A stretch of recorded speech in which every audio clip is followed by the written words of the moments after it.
Welcome to another part of DreadX Collection. This time we're going for our next two games, Rotgut and Pony Factory. We're starting off with Rotgut, and Rotgut is going to be interesting. Crystal Tigers presents the Circle World Party. We move, we left click to check the flyer, and hint, it's not destination, it's the journey. Well, I don't even know what destination is. I don't even know what really goes on with this game. It's pretty much the most confusing game of all of these, and it's not really good. I'm gonna be honest, it's not a good game. This is also made by the developer of Soda Drinker Pro, so we can pretty much be certain in the fact that this is not going to be taken seriously at all. See, rarely. Soda Drinker Pro. The thing is, the guy can make a really good fucking game, even though he hides it in, like, a joke game. This is definitely worse than Soda Drinker Pro. Because, at least with Soda Drinker Pro, even if you go for the joke game, it's straightforward. You know, you get the idea behind it. With this one, well, let's just get further, shall we? At the Circle World Party, you'll see a rock at the curve of Gano Street when you do walk into the woods. Based on true events. Yeah, I'm sure, mate. I'm real sure about that.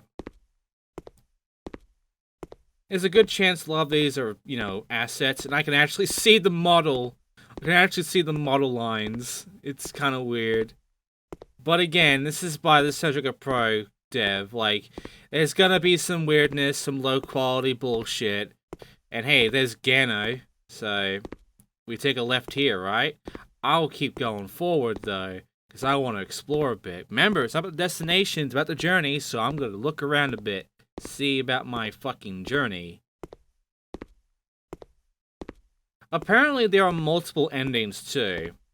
But how you get the endings is not clear to me. Nor do I think it's clear to anyone. You just kind of walk around and that's it. You can't interact with anything. Can't really do anything except walking. But yeah, you go left here and you follow up to this rock mound thing here. It's yeah, that is indeed a rock mound. A giant rock mound. But yeah, you go forward from here into the forest. Into the woods. And you can also see, like, the model is kind of meshing forward a bit. You know, the tree's kind of, like, rotating forward. But yeah, there's the location. The shadows are glitching out so bad. I don't think this game can handle itself. Again, I'm kind of expecting this to be, like, buggy, kind of unfinished and weird. It's supposed to be a joke thing. Because this developer does not take his shit seriously, really. And the game lags a bit. So, these are pretty big. Have I just shrunk or something? Why are these so massive? Oh, it's a dance party in here. Hell yeah. Box Boy is here. Fuck yeah. All this graffiti and shit. This is wildin'. Fuck yeah. Oh, that guy's just tripping out, isn't he? He's kind of acting weird. I can barely see him. This flashlight kind of sucks. Well, might as well leave the party and go on forward. So yeah, we can look at all the, you know, the graffiti and shit, see what's all written here and everything. And, eat your bones. Yep. So, this is what the rest of the game is. You walk forward. As you walk forward, this tunnel starts growing and shit. And from what I read from the guide, you're just supposed to, at the end, rotate a bunch and the walls crush into you. But that doesn't happen for me. You'll be seeing what happens to me. Though, I will end up having to do some jump cutting. Did I just see a bat? Well, I'll have to do some jump cutting eventually because I end up just walking back because I don't know what to do. It's not clear in any way on what you're supposed to do here. So I just go for it. Yeah, as you can see, it's making it taller. And there's Rotgut. Our guy is, like, breathing and being scared and shit, but there's Rotgut.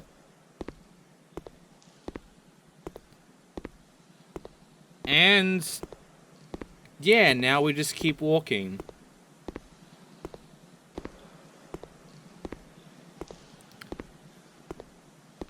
This is what you'll be doing through the game, is walking.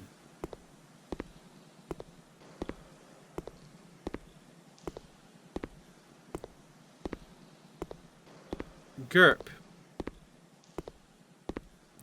Unfortunately, we will not be able to find any bonus soda on the way through this. I feel like well, there's a spooky chair. I was expecting something to happen here, but no, it's just spooky chair. There's not even really any spooks that happen. And well, there are some things that, like, show up. Cake time. There are some things that show up, but again, it's Xindictive Pro Dev. It's gonna be very much jokey. Like, you're not gonna take it seriously. That car just appeared out of nowhere. Okay, then. And that person's just fucked. They're just fucked, man. Well, off we go. Continue on forward. More graffiti. In a way, oh, by the way, big time snake. By the way, sometimes I feel like the tunnel is squeezing in. Oh, the action men are here. Cool. Sometimes I feel like the walls are squeezing in just because we're moving on forward with this limited flashlight and shit. And if you just keep on staring forward, it does have this little illusion of, like, the walls are closing in as you keep going forward. So it is kind of weird in that regard, and I don't know, I like the illusion effect that it brought me with this, but after a while I did essentially feel very, very bored. And I was just really hoping for something to happen. And it doesn't really happen.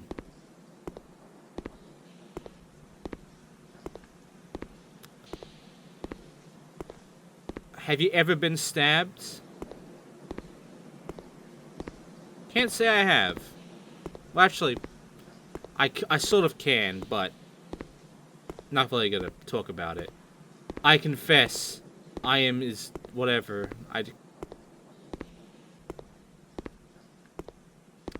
See what I mean about that whole, you know, you can't take it seriously when it does try to scare you? That's what scares. It just shows faces. And they're Photoshop faces where it has that effect of, like, stretching out the mouths and eyes and shit and distorting it. It can have a creepy effect, yeah. But it can also look goofy as fuck.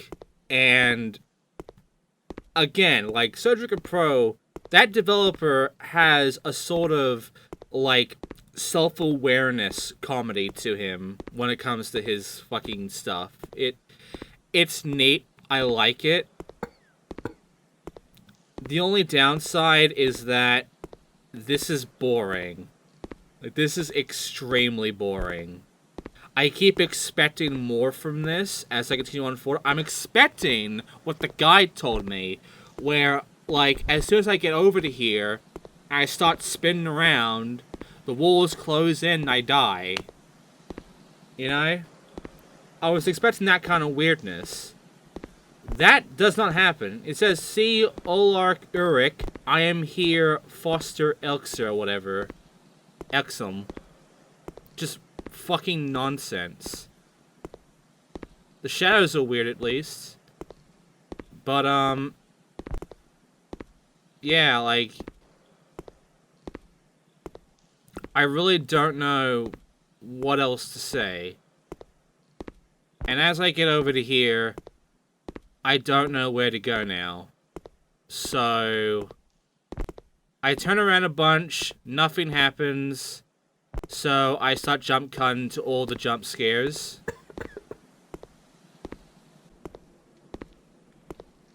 See? And then I head back and, surprise, car. It's right in fucking front of us, but then it cancels back. That car is haunted. That's the real haunting. That's the real Rotgut right there.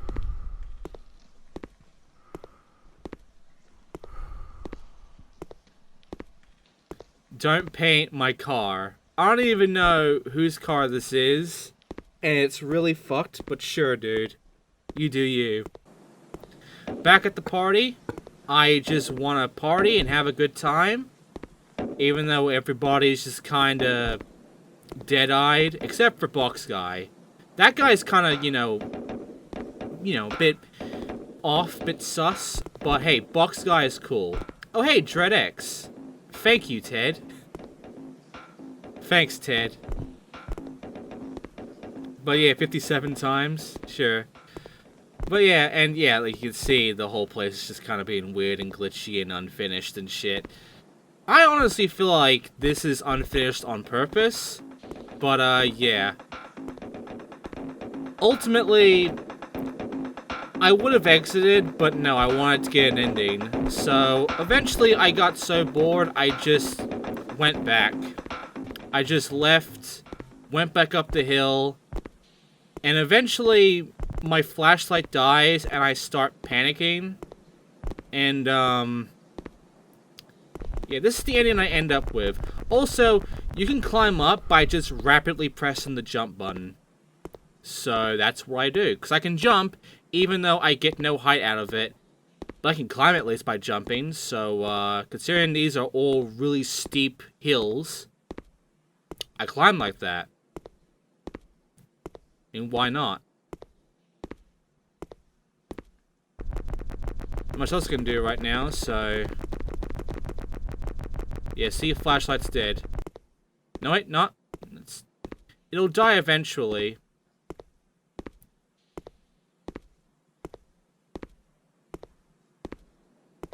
Yeah, I have to climb. Yep. Then my guy starts panicking eventually. And then the terrain and such starts glitching up. And, yeah, it just looks like the game is kind of bugging out.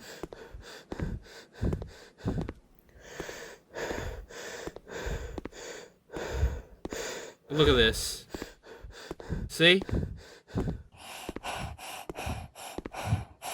And then... that's it. That's it. The end.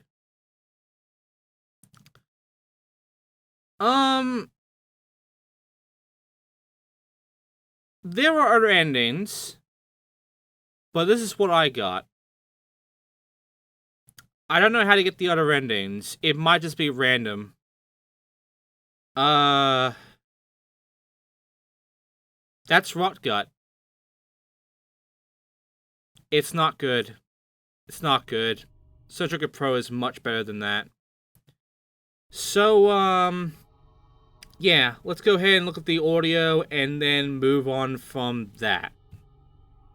Preparing a proper dose of Synthic is simple enough if you know these 4 easy steps. While Synthic isn't lethal in large doses like other paleomammalians, Cutting corners on any of these steps can lead to a seriously bogus trip.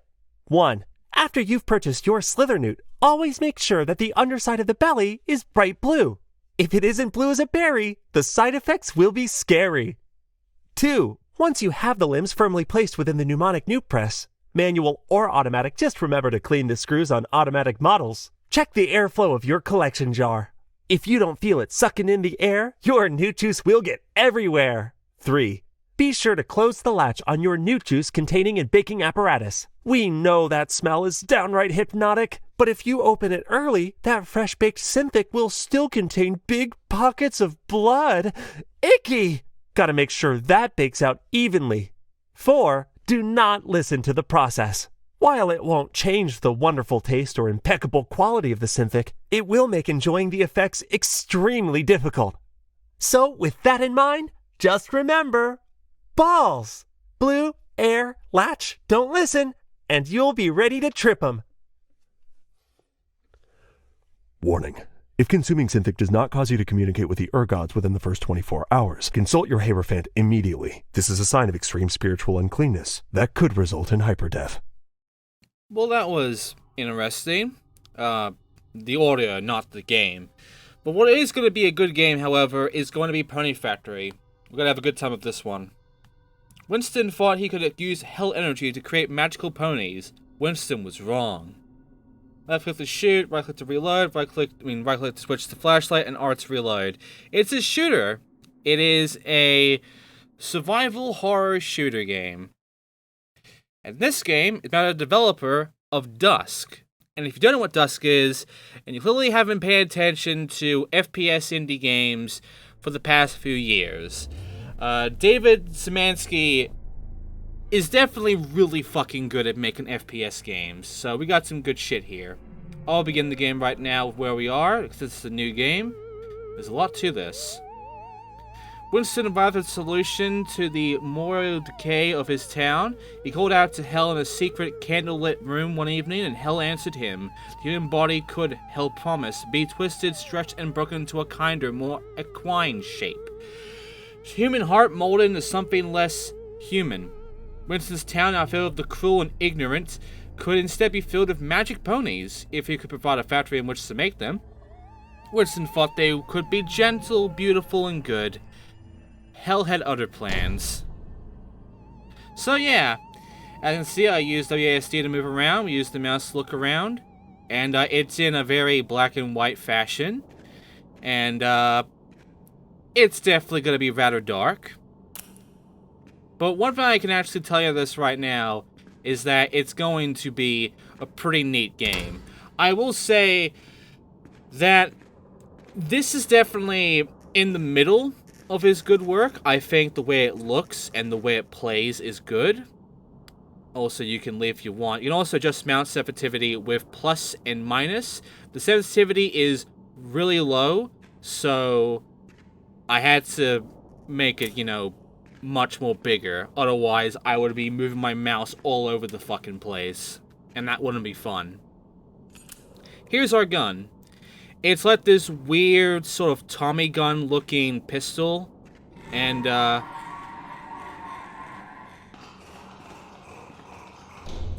the ponies are here. It's looking for the unlocked door to complete each area, and let's get more ammo and shit. And yeah, this could be the entire game. Just get through all of the areas, survive, and yeah, don't die. Every area has a checkpoint, however, so if you do die, you don't lose much progress. Just know that, yeah, there's the pony. It takes a lot of shots, at least about 10 shots to kill, I think, like about 10, 12. So keep that in mind. By the way, this game, if you go to a new area, what you have will stay every time you restart the checkpoint. So make sure you have your health and ammo necessary from the pickups before you end the level. Also, all enemies are in set places, so there's no randomization bullshit here. You just, if you know where they are, then you know what to expect. I'm going in blind, so I'm just preparing myself for the worst. Yeah, I could see him.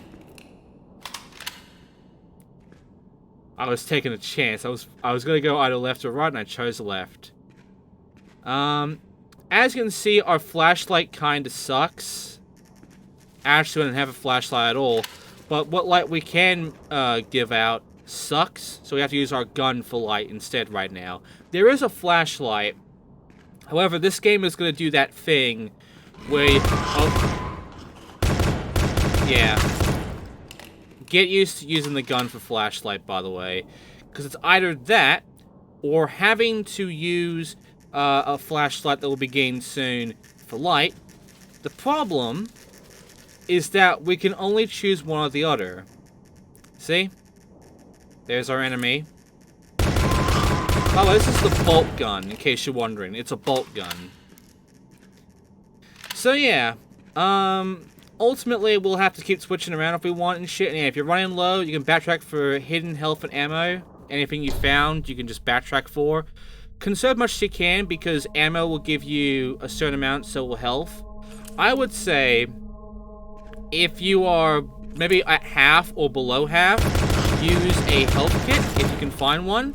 They're a bit random on how much you get out of it, but it'll help.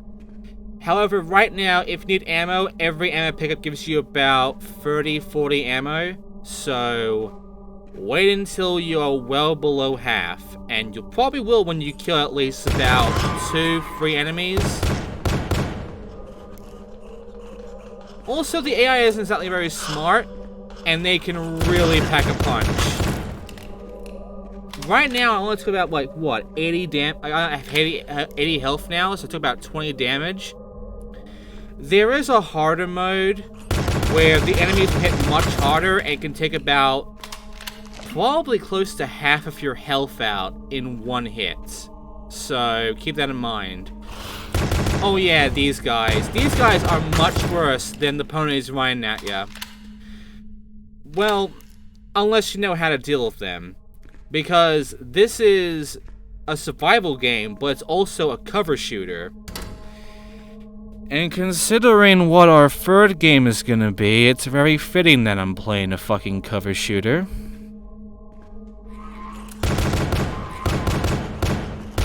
So, yeah, ultimately, if you're fighting against the fuckers that will shoot at you, they will track you 100%, and they deal more damage than these guys riding at you. So the best course of action is actually to essentially hide behind cover every time they're about to fire. And the thing is, and by the way, we're going to get right into that now, because now we get a lot more of those shooty guys. But yeah, keep in mind all the areas and all the ammo and health you find. If you don't need it, don't take it. Keep it as a just in case you get low on ammo or in case you get low on health. Always keep anything as a backup if you can. Also, this theremin music is great. It's so goofy, but it's nice. So yeah, you have to fire in burst, by the way, so don't hold the button, just tap the button. You get better accuracy out of it. Basically, it goes by Doom logic.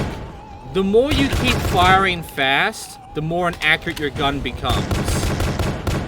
So, if you instead just fire in bursts, in like a continuous fashion, instead of just, you know, holding it down and shooting fast, you will be more accurate than just holding down the button, which will make the gun way more inaccurate.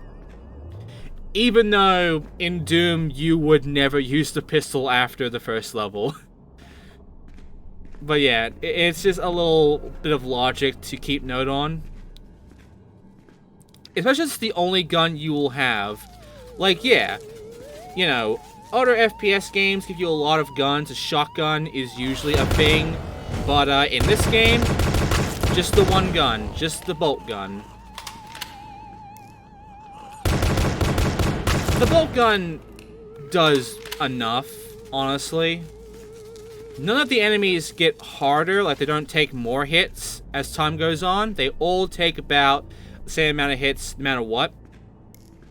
And the damage output is about the same as well. So, from getting shot from that one guy, I have 85 health. So about 15 health is taken out of me from a shot. But, considering how many you'll be finding and how they can hit you from a great distance, that's a problem. Because it means you have to use cover shooting. The guys chasing after you, you can run away from and just keep shooting at, because they won't be that big of a problem for you if you keep shooting. They take 20 damage out of you, however, so keep that in mind. And this is what you'll be doing, at least what I'll be doing for most of it. Because the flashlight kind of sucks. It doesn't go very far, so you're still going to be doing what I'm doing here. Which is waiting for the enemy to start their attack, take a few shots at them, and then take cover. And that's about how this is going to work out for me. By the way, every time you reload, the clip it takes about, like, what, 20, 30 every time you reload the clip. You obviously have more ammo than that, but eventually you'll start clicking if you shoot too much.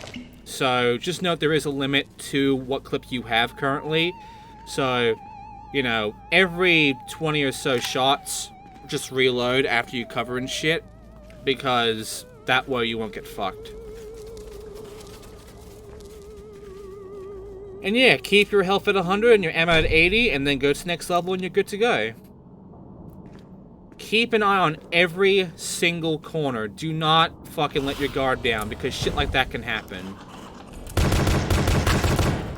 And just know that sometimes you won't even have the option of having cover, because they'll just run out and shoot you in the open, and you have no room for it. Just fucking deal with it. I'm gonna go ahead and get my ammo from here. So yeah, this is essentially the entire game. And there is an end goal. There's an item we have to grab. And as soon as we grab it, we then have to go backwards through the same area, but now enemies are in different places, and they're gonna be a bit more dickish on where they are. But ultimately you can avoid some areas. You don't have to explore the entire thing if you don't want to, and I won't be. Like this area right here has a big open area eventually. I am going to avoid it because I can, and it's of my best interest to do so. But yeah, as you can see, I can't see him with the flashlight. So eventually I just have to do this. Just, you know, the flashlight isn't that useful outside of just immediate exploration. In combat, just get your gun out, wait for the fuckers to start shooting at you, and then take some pot shots at them before you hide. That is literally the best way of handling this. And, yeah, just play it like a cover shooter, and you should be good. Just know the guys that run at you, just keep firing at them until they die. If they hit you, don't worry. As long as you got some health around, they won't be that big of a deal. It's gonna be the guys shooting at you that are the problem. I believe in hard, the guys that run at you, they still take more damage out of you than the guys that shoot at you. But the guys that shoot at you will be more of a problem on hard. Because the guys that run at you, the opponents that run at you, you can still shoot at them pretty quickly and kill them before they can even reach you, if you're good at your fucking aim and firing. However, the guys that shoot at you, you're gonna have to take a lot of cover and a lot of pot shots and try to not get fucked as much as possible. Because health up, the medkits on hard will give you less health. And ammo is also sparse. Like, you get less ammo from the pickups. So, ultimately, what you're gonna have to end up doing is not be shit at your aim and really make every shot count. As you can see, it's already going bad.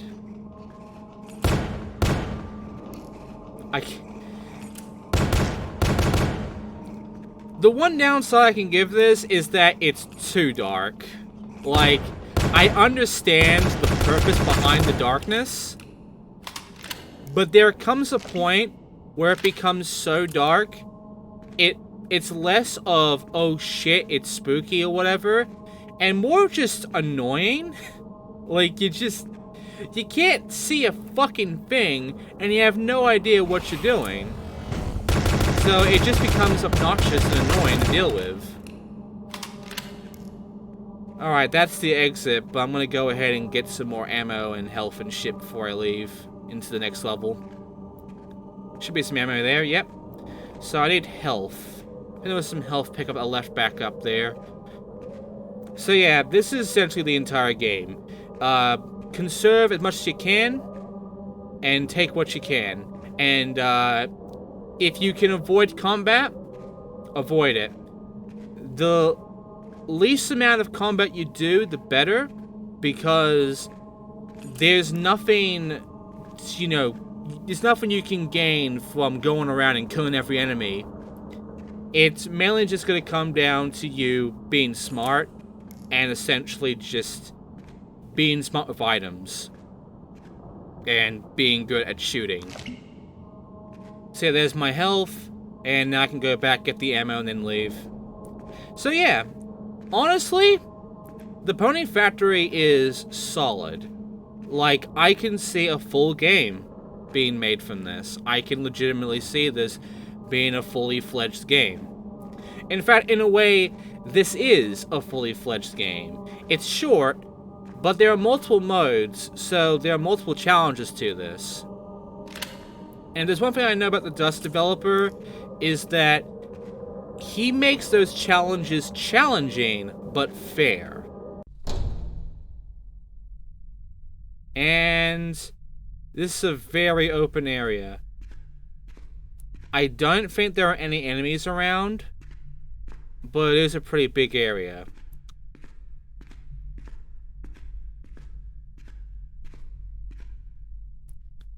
Yeah, I think we're gonna be fine.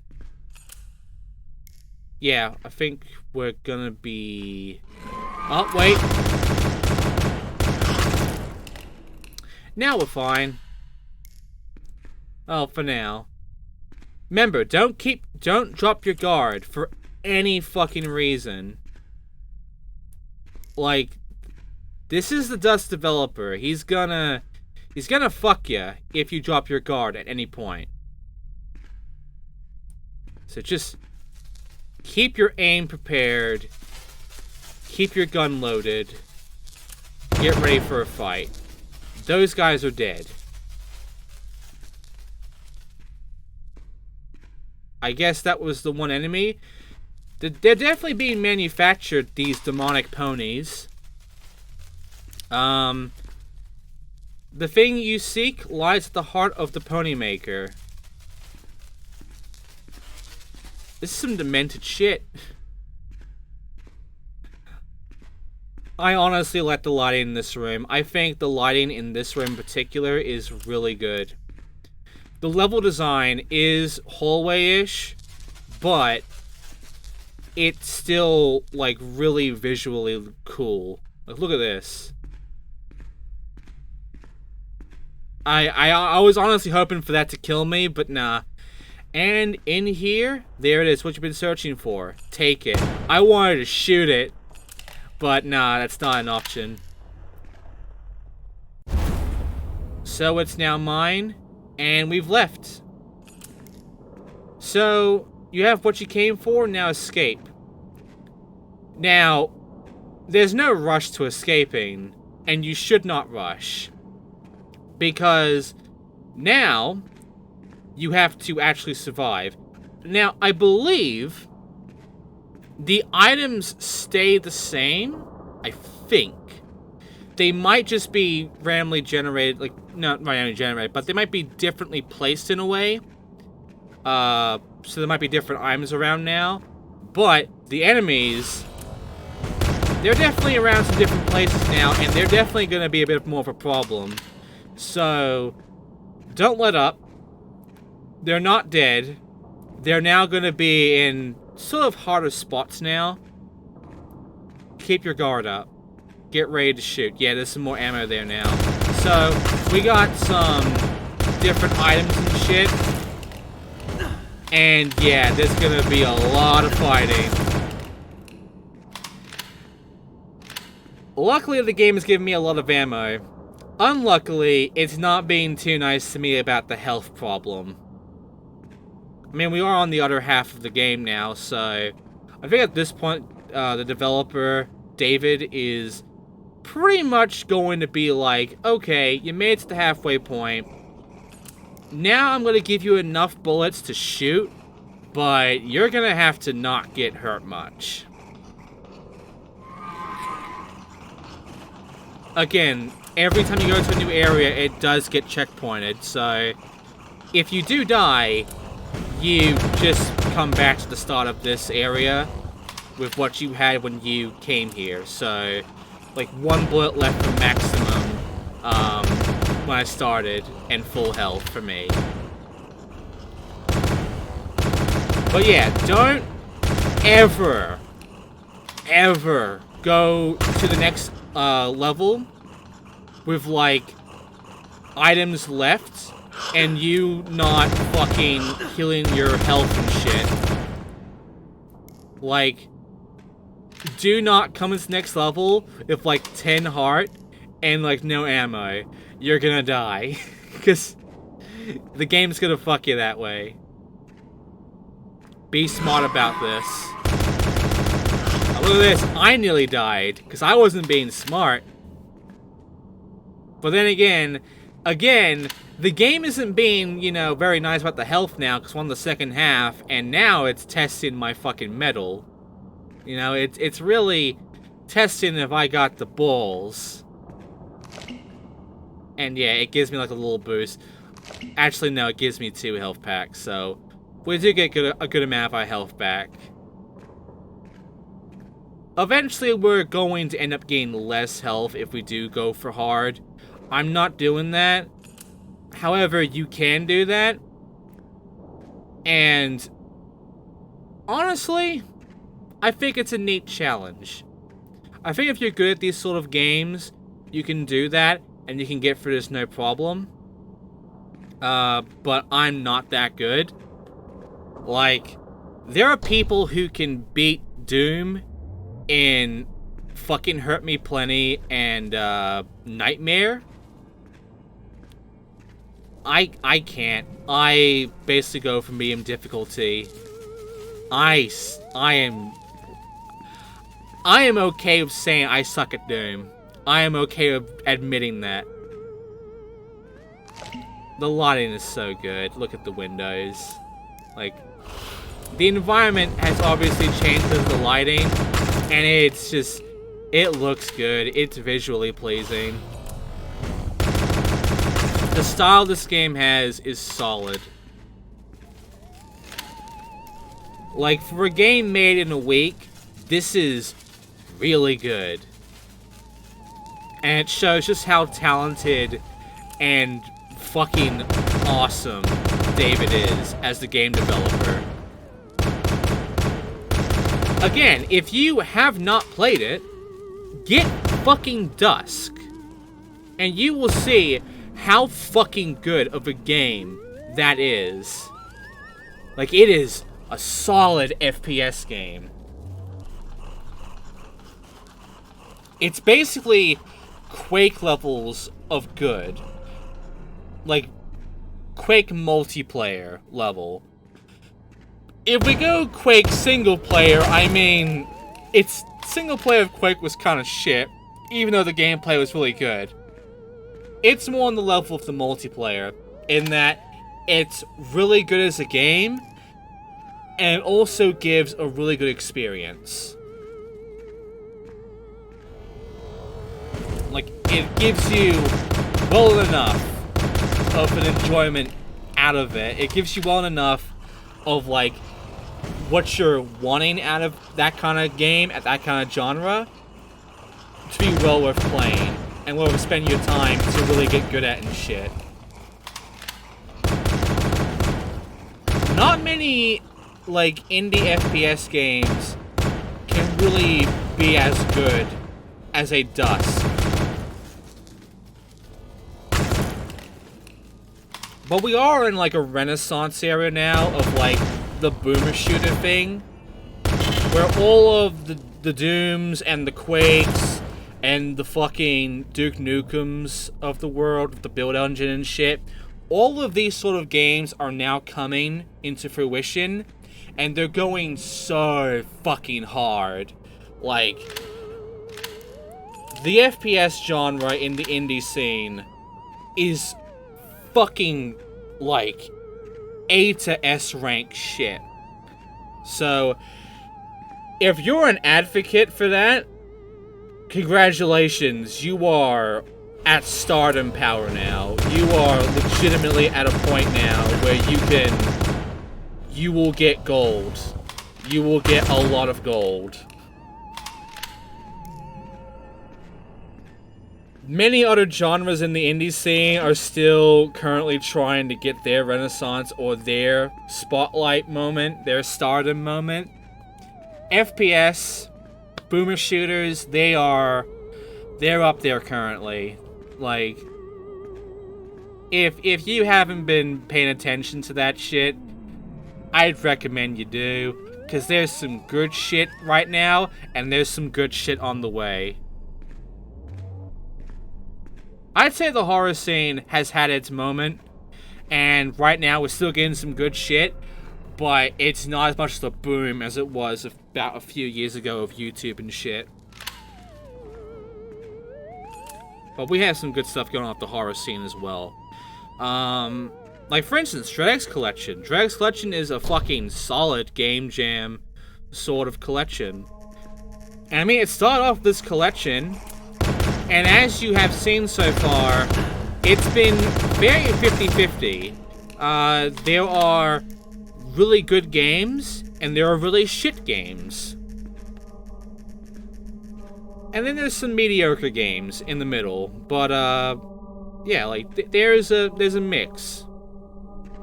And the thing is, this is like the early days of DreadX. This is like, because before DreadX, I believe it was the PS1 Haunted demo disc thing, and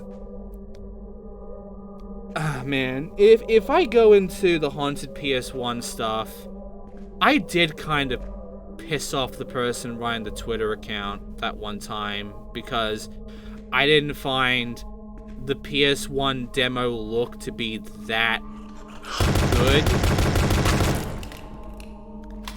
I don't know. Like, there's an official PlayStation 1 demo disc magazine menu that is legitimately more horror than, like, the fucking Haunted PS1 one, like the first one. Like, if you remember it, if you can remember it, you know that demo disc where it has the that fucking song, and it's like this background is like this pulsating flesh sort of background and shit? Like that, that's fucking freaky. That is some fucked shit to see for like a PS1 demo menu. But that is very much a horror thing. And I was kind of expecting a Haunted PS1 to one-up that one. But no, they kind of didn't to me. It's not to say that, you know, it didn't have anything unique to it. I feel like that menu was sort of all over the place. And there were some games there that were kind of eh. One of them I don't think deserves to be on that demo disc at all, because it's already kind of a fully fleshed game, and it has had such a spotlight already with YouTube and shit. It doesn't need to be on the demo disc. I feel like there were lesser known games that were submitted for it that deserved that spot more. It was the cockroach one. Forgot the name of it. But yeah, it had so many videos coming out from big YouTubers and shit. Like, that game did not need to be in the demo disc collection. Also, don't worry, I'm not gonna fall in that pit. I'm not dumb. I knew it was there. Don't worry. But yeah, I don't know if I'll do Haunted PS1 collection shit because I just feel like I'm on kind of bad terms with that community now after what I said. And, I am a critical cunt. I will admit that. I am a critical cunt even to indie games. Because I care about it and I want the best for it. But yeah, like...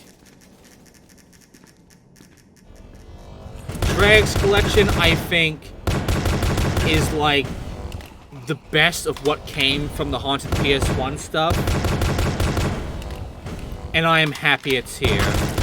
And again, the collections get much better after this first one. But this is just the, you know, fair beginnings in a way, you know? Humble beginnings. But, oh my god, the collections at the second one and beyond, they get fucking good. So yeah. And by the way, I believe we are near the end now, because we are back where we're starting. We're back at the first area. See? Where we got the gun and everything. There are enemies here, though. Keep your arm up. But we are near the end now. Honestly, Pony Factory, solid little game. If you want a challenge, I would say go for the hard difficulty, or go for any of the miscellaneous ones, like the darkness one, which I think gets rid of all the light, so you are essentially playing entirely in the dark, which is fucked. But if you want to go there for that kind of challenge, I mean, it's there. It's not impossible to beat this game in pure darkness. You are gonna have to shoot a bunch to see shit, though. You're gonna have to use your gun as the flashlight for a lot of it. Ultimately, though, I like this game for what it has right now. I think it's a solidly made game. And, yeah, like, this is the showcase how much of a great developer David is. And here's the ending area. No enemies, I think. It's just a little area of the outside world. It's dark, desolate, and gray. And, yeah. We're heading on out. We got what we came for. Let's go home. The man smiled as he walked through the abandoned parking lot away from the pony factory. He'd found and stolen the source of the pony magic and escaped of his life. He'd done of others thought impossible, and now he would succeed where his father failed. With the power of hell at his fingertips, he would create his own pony army, far larger and greater. All he needed were victims to transform and a factory in which to do it. Hell had planned all this, and it smiled too in anticipation of what was to come. Even though it's just the writing, I like it. I think the story is solid. But yeah, you want fucking hard? Go for veteran. You want darkness at all hell? Go for lights out. And Iron Horse, I think, is all the enemies have much more health, and you can probably die in 1 or 2 hits. So, yeah, Iron Horse is gonna be super hardcore. But that's it for me. So yeah, really solid game, really good shit. Thumbs up for me. And all we have left are 2 more games. So first off, let's look at the audio and see what it has to say to us. Listen, Doc, I don't need a reason to be scared of horses. They are big, moody, and can kick your teeth in. I saw plenty of that firsthand when the plants just stopped. And when we just had to sell something. After a while, we just had to eat something. The cows were easy to deal with, first to go. The hogs were a bit harder, but the horses, it's like they knew. Couldn't get them to go willingly. Ended up having to do them right in the barn. You know how many people it takes to carry a dead horse 100 yards to the slaughterhouse? Oh, I do. Some more weird story audio shit, but we're coming to a close because we have Shatter and Carfank left. Shatter I'm looking forward to. Carfank, I'm not. And it's for one reason of that one. We'll get to it when we get to it. But that's it. Next time, we're finishing the collection. Thanks for watching.